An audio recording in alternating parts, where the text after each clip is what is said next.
সব গল্পর একটা শুরু থাকে, আর কিছু গল্প নিজের সময় নিয়ে শুরু হয়। এসকের সাথে আমার পথ চলা নতুন নয়। জঙ্গলের মধ্যে হারিয়ে যাওয়ার পথ, মেঘের ওপর দিয়ে চলা রাস্তা, আর সব ওই জায়গা যেখানে ম্যাপ চলে না কিন্তু রাস্তা মনে থেকে যায়। আমরা ডুয়ার্স দেখেছি, আমরা সান্দাকফু চড়ে এসেছি। অ্যাডভেঞ্চার আমাদের জন্য নতুন নয়, কিন্তু এবারে গল্পটা একটু আলাদা। অ্যাডভেঞ্চার নয়, এটা অন্য কিছু।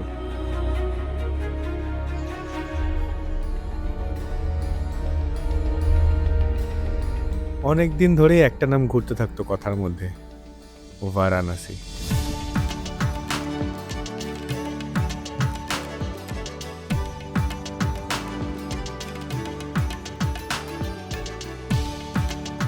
প্ল্যান হতো, ভাঙতো। আমি ভাবতাম ল্যাদ খাচ্ছে এসকে, কিন্তু সেই দিন প্ল্যাটফর্মে দাঁড়িয়েছিলাম, হঠাৎ বুঝতে পারলাম এবার গল্পটা সত্যি হতে চলেছে। ফাইনালি বেনারস।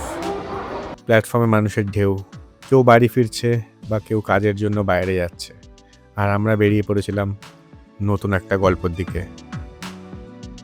ট্রেনে চড়ার পর মনে হলো এইবার আমাদের গল্পর প্রথম অধ্যায় শুরু হচ্ছে। কলকাতার মতন ব্যস্ত শহরকে পেছনে ফেলে আমরা ধীরে ধীরে চলে গেলাম অন্য একটা অনুভূতির দিকে।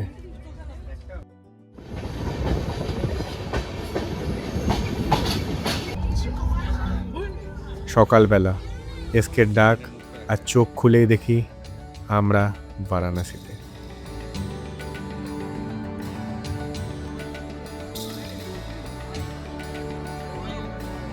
Welcome to Benaras. শহরটা আলাদা, বাতাসটা অন্যরকম। মনে হলো এখানে সময় একটু অন্যভাবে চলে। ট্রেন থেকে নেমে আমাদের পথের সাথী হলো অটো, তারপর সঙ্গী হলো রিক্সা। অনেক দিন বাদে রিক্সাতে চড়া বেশ একটা নস্টালজিক ফিলিং দিল।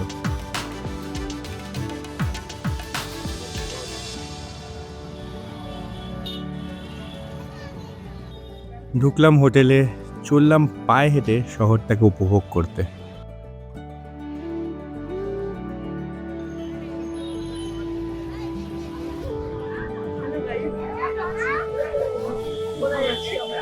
দশাশ্বমেধ ঘাটে আরতি দেখতে আজকে আমাদের ফার্স্ট ঘাট দর্শন। দিনটা কাটলো শহরটা চিনতে চিনতে, আর রাত আসতেই গল্পটা ধীরে ধীরে তার আসল রূপ নিতে শুরু করলো। দশাশ্বমেধ ঘাট নামটা শুনেছি অনেকবার, কিন্তু আজ দেখতে পেলাম। নদীর বুকে বোট, আর সামনে আলো, সুর, নতুন একটা অনুভূতি। আমি একটু কাছে গেলাম, কাছে গিয়ে দেখার চেষ্টা, কিন্তু কিছু দৃশ্য কাছে গিয়েও ধরা যায় না। যখন চারিদিকের আলো নিচে এলো, শুধু প্রদীপের আলো জ্বলে উঠল, ঘন্টার শব্দ, তখন মনে হলো পৃথিবীটা এখানে একটু থেমে গেছে। কেউ কথা বলছে না, কেউ ব্যস্ত নেই, সবাই শুধু সেই মুহূর্তটা ফিল করছে। আমি চেষ্টা করছিলাম ফ্রেম বন্দি করার, কিন্তু মনের মধ্যে একটা কথাই ঘুরতে থাকছিল। কিছু দৃশ্য থাকে যা রেকর্ড করা যায় না, শুধু মনে রেখে দিতে হয়।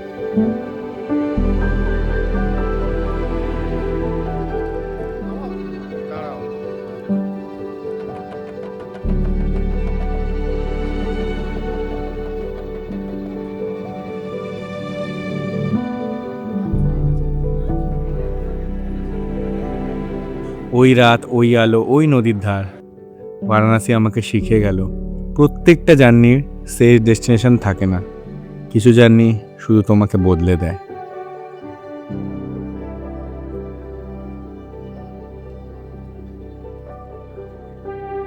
সন্ধে নামতেই ফিরে এলাম হোটেলে। জানলাম রাতে যাওয়া হবে মানিকর্ণিকা ঘাটে। এই জার্নিতে কয়েকবার এই নামটা শুনেছি, তাই আমিও এক্সাইটেড ছিলাম জানার জন্য কি রহস্য লুকিয়ে আছে এই জায়গাটার মধ্যে। সো এখন ঘড়িতে হয়ে গেছে 11:25, অ্যান্ড আমরা এখন যাচ্ছি মণিকর্ণিকা ঘাটের দিকে।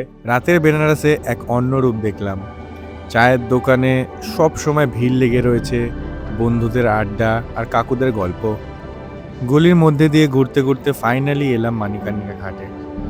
আসার পর দেখলাম অনেক মানুষকে নিয়ে যাওয়া হচ্ছে এখানের উদ্দেশ্যে। রাস্তাগুলো যেন রাম নাম সত্য হ্যায় ছাড়া পুরো পিন ড্রপ সাইলেন্স। ঘাটে এসে ছবিটা পুরো বদলে গেল। এটা কোথায় এলাম?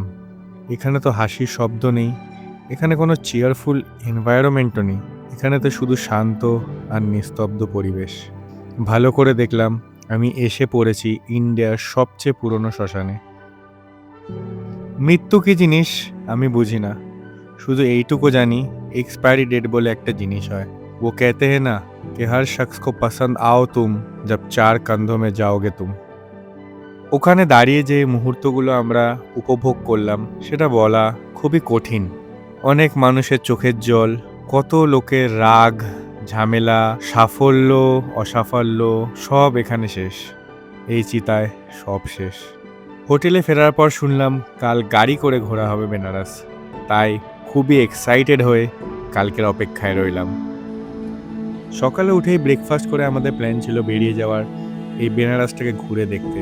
তবে এসকেরা গাড়ি বলে রেখেছিল, কারণ অনেক অনেক পয়েন্ট আছে যেগুলো গাড়ি ছাড়া অনেক দূর হয়ে যাবে আর আমরা ঘুরতে পারবো না। আমরা বেরিয়ে পড়লাম বেনারস ভ্রমণে। প্রথমে আমাদের সাথী হলো রিক্সা, কারণ বেনারসের ছোট গলিতে গাড়ি ঢোকা একদমই সম্ভব নয়। শুরু হলো আমাদের বেনারস ভ্রমণের আর এক গল্প। গাড়ি করে প্রথমে ঘুরতে ঘুরতে আমরা পৌঁছালাম সারনাথে। বেনারস থেকে কিছুটা দূরে এক পুরো অন্য রকম জায়গা। এখানে ঢুকতেই পরিবেশটা বদলে গেল। ভীষণ একটা সিরিয়াসনেস এই পরিবেশটাকে ঘিরে ধরে আছে। ভিতরে ঢুকে দেখলাম গৌতম বুদ্ধের মন্দির, যেখানে অ্যাম্বিয়েন্সটা ভীষণই সুন্দর।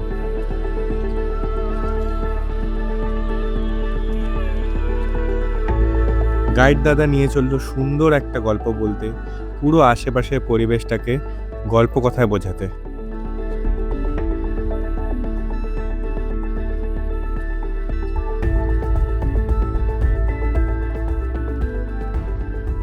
জায়গাটা বিশাল পিসফুল, খুব সুন্দর। একটা আমরা গাইড নিয়েছি, মাত্র 100 রুপিস নিয়েছে, পুরো ডিটেলসে আমাদেরকে স্টোরিটা বলছে ইচ অ্যান্ড এভরি প্লেসে। অসাধারণ জায়গা, খুব পিসফুল। এবার কিছুক্ষণ না হয় আমি চুপ করে থাকি আর তোমরা এই জায়গাটা সৌন্দর্য উপভোগ করো আমার চোখ দিয়ে।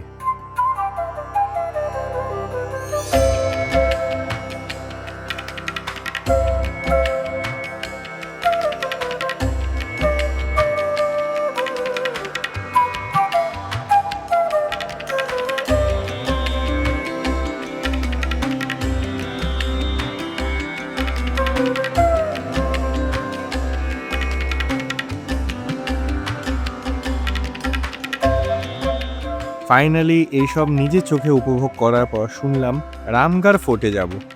দেখা যাক সেখানে গিয়ে কি অপেক্ষা করছে আমাদের জন্য।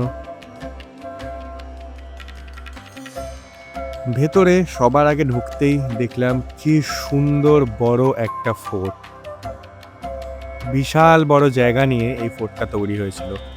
অসাধারণ সুন্দর এই জায়গা, একটা আলাদা রকম শান্তি আছে। কিসের শান্তি? একটা পুরনো ইতিহাসের শান্তি, যেই শান্তি অনেক গল্প বলে যায় আমাদেরকে।